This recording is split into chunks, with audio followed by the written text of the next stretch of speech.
Hello, and welcome back to From the Source podcast, episode 19.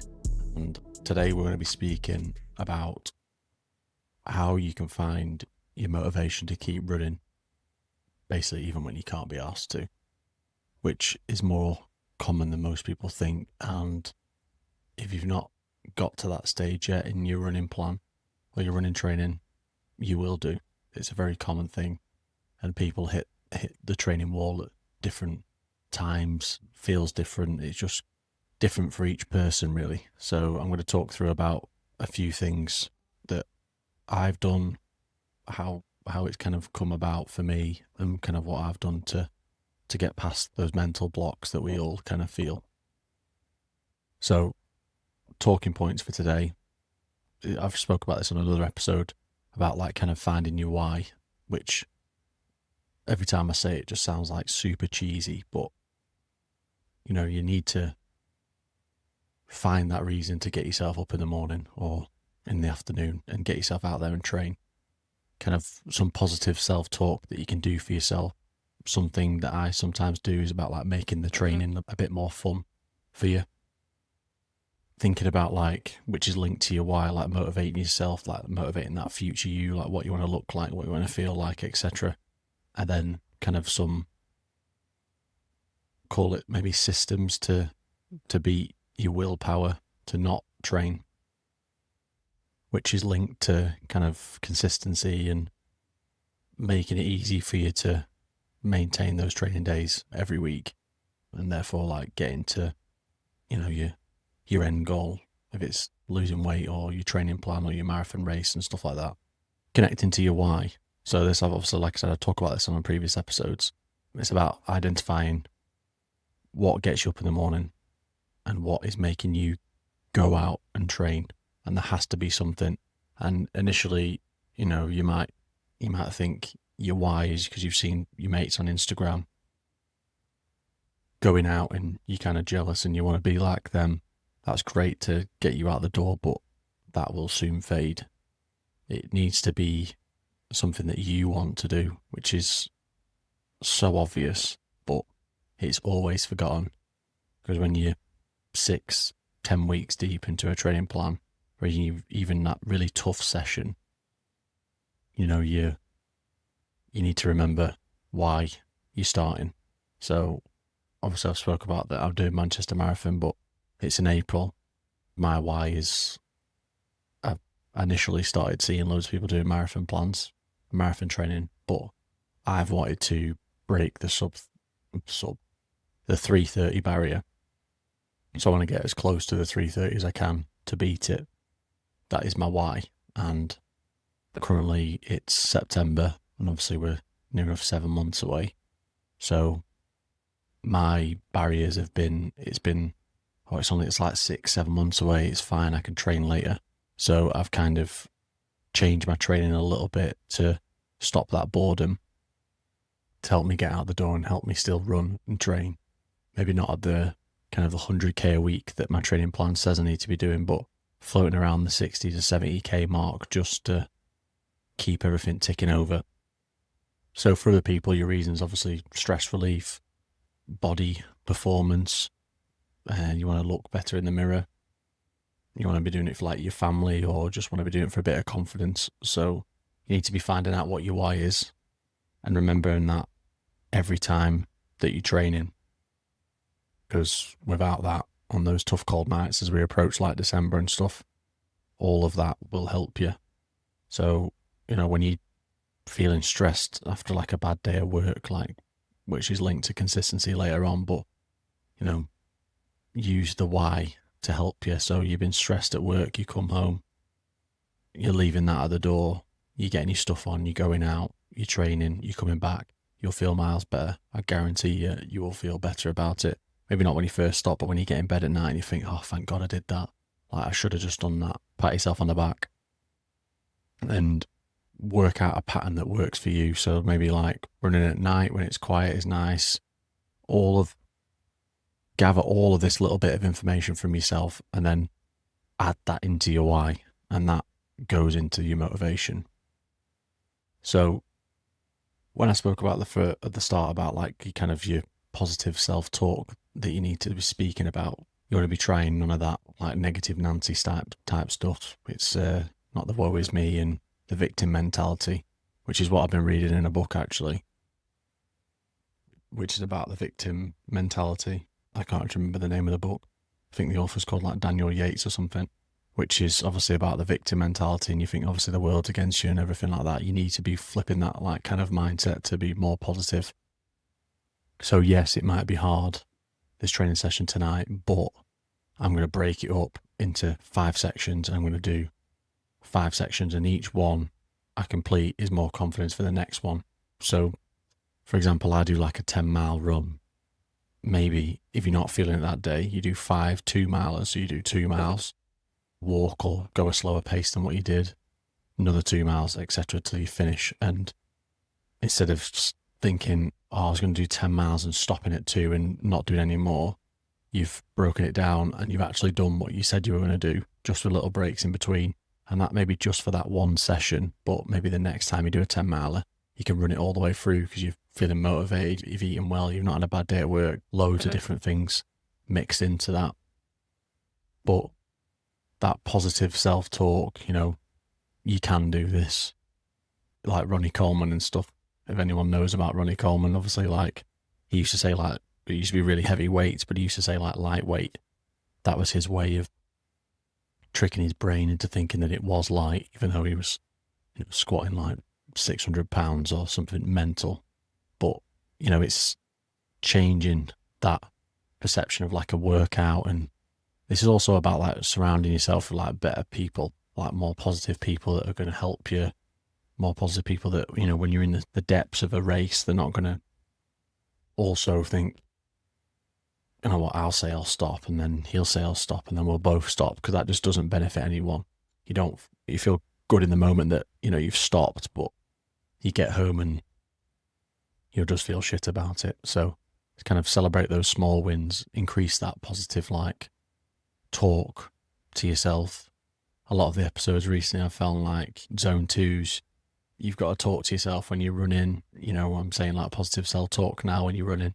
Obviously there's going to be a lot of people running around their local areas talking to themselves, and other people will think they're right weirdos, but whatever helps you get through it. I like mutter to myself like, come on, you nearly got this, like just that lamppost, blah, blah, blah. All of that stuff helps. And at the end of the day, it's just about like what you do, you personally, that helps you get through this. That is the only way. It's the only way you can do it, really. My way is completely different to yours, and that might not work. So find a way that works, but use that positive language and that positive mind frame, really. If you've got negative people in your life, just get rid of them. It's really simple. So kind of making these workouts fun. As I've said, you can split the 10-mile run, for example, into 5 2-milers. That can help you get through it. Obviously, I've noted that some people obviously listen to podcasts, listen to like really blurry music. One that I've started to do recently is obviously changing like the scenery that I run in, because it gets a bit boring. I found it difficult when I know that, when I get to this point, it's 5K from home and I need to turn around and stuff like that. So just find out what works for you. Kind of turn things into a game if you want as well. That's a good way to go about it. I don't know, reward yourself for running. Yeah, kind of make all of that fun. You can give yourself gold star badges and, put it in a habit tracker. That there's some apps out there that you can like get points to like redeem in places I've seen. There's loads of different ways around it, just putting it on Strava and getting like a medal each week or like a streak. There's different ways you can do it to like make it fun. I used to like, say, like run to parents for tea and stuff like that. So the reward was I'd get my tea at the end of it, and I'd run enough distance to do what was on the plan. There's just loads of different things like you can be doing. You see loads of people, like, probably not anymore, but obviously in summer when the sunrises are nice, it gets you up early for 4 a.m. to see the sunrise. And whilst you're there, you do a little run and you get a sunrise picture. And I don't know, you can meet your friends for like coffee, but make sure you run from your house to the coffee shop and then you can walk back, and, you know, whatever else like works for you. Obviously, this is very personal and specific, but you just got to find these little bits on those days where you're kind of struggling a little bit to like get yourself through it. And obviously, as I've said, you can like join park runs and run clubs and stuff, but you know, it's when them run clubs aren't there on, they're there on a Saturday, but they're not there on like a Wednesday night. What is going to help you get through? Which all of this is like the positive self-talk, the why, the making it fun, the community and stuff is all the things that like link in to help you get through that plan. All at the same time, creating consistency and making you happy about training and linking to all your progress and stuff, which when you look back on, you'd be like, what was I even worried about? And then you go to another level and another level, and that's kind of just how it kind of works. So as I said at the start, it's about like motivating the future you, and it's kind of having yourself 4 weeks down the line, 8 weeks down the line, where do you want to be? Because there's going to be harder workouts to come, and you need to think about like, if I can't do these now, I'm definitely not going to be able to do them in the future. So I have to train hard each week to get to that stage and feel better. And that's kind of like how I break things down, is it's linked to like not cutting corners, because you cut reps now at 20 reps now. In the future, when it's 40 reps, you'll definitely cut 40 reps. So the pattern is like, say if you're doing 15 instead of 20, you know, you'll probably, instead of doing 40, you'll do 30. So you're never doing the right amount. And that links to like your running and stuff. You know, I see people doing 200 intervals, and it's like run all the way to 200, but they slow down 150 onwards, and you may as well just done 150. But then if you tell them to do 150, they would have slowed down at 100. So that's the pattern that you create. And that's, yeah, you're creating consistency because you're always training, but you're also cheating yourself and shortening it. You know, think of that future you and kind of how you're going to feel in 8 weeks' time. And I used to think this when I was training for like high rocks and stuff, that if I cut corners now in my training plan that people don't see, when everyone comes to support me at high rocks, they will definitely see that I've cut the corners. So it was more I didn't want to be embarrassed when people came to watch me. So push yourself now and enjoy it at the end. So obviously the other bits like motivation things that I put down and stuff, you can obviously take like progress pictures or progress videos, or, you know, you can make a log of like the weights that you're lifting or the distance that you're running and how quick you're doing that. You know, you can see the progress each month. That obviously motivates people, which is a good idea, that obviously what you're doing is making sense and what you're doing is actually contributing to something. So progress pictures or anything related to what I just said is the best way to do that if you're that way inclined. It's just that little snapshot week on week, which will keep you going. Obviously, that when you're on that diet and you want to eat crap, it's like, no, think about like what it's going to do and how you're going to feel. So think about the future you and what you want to be and what you can look back on and be like, oh, I'm happy about that. I'm glad I stuck at it, because I easily could have stopped. And then obviously my last point, like I said, is about the consistency, which is something I bark on about all the time. And that isn't like, the consistency can be about absolutely anything. My Strava sent me a notification, I think last week, which is basically saying like, your streak is 54 weeks. So I basically trained for like a year and 2 weeks. Consistently every single week I've done an activity. So that can be your consistency. Every week I've done that, but then I could break that down and go, I should be consistently training 3 times a week, every week. So you can break it down however you want, but the consistency is the thing that will help you. The discipline will help you.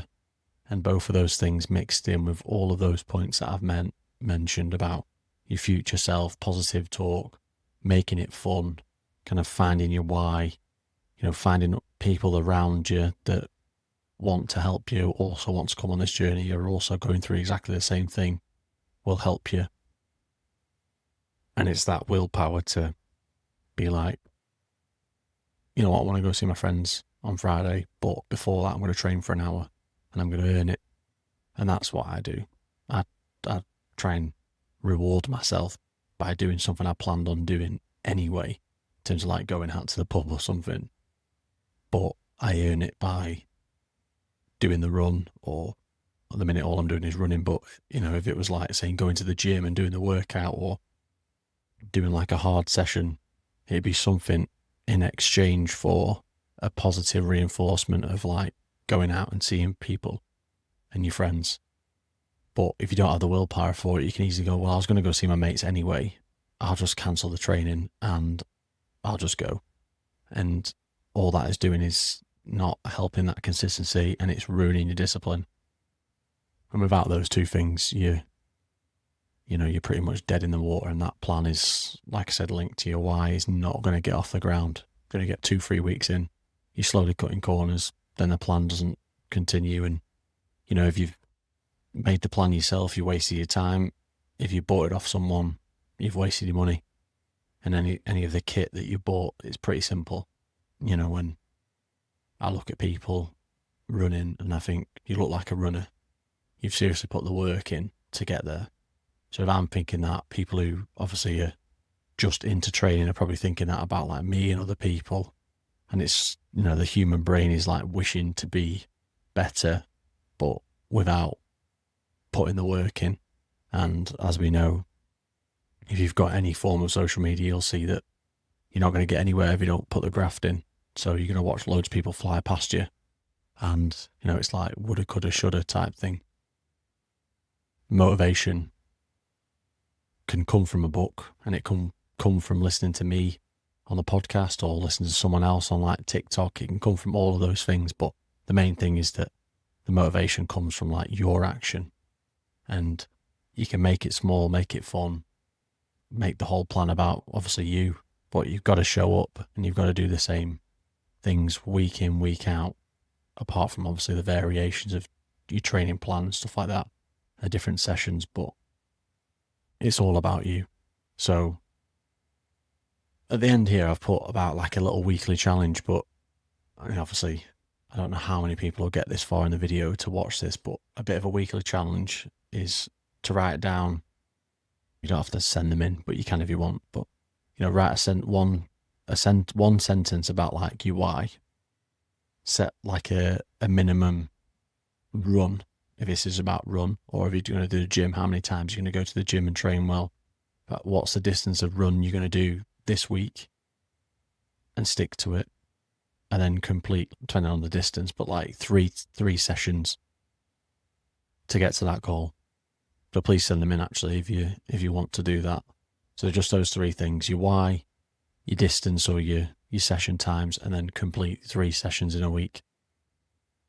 And then next week I'll probably set a different challenge and it'll be the same thing, but it's all about like building that consistency and find that motivation to keep running when you don't want to.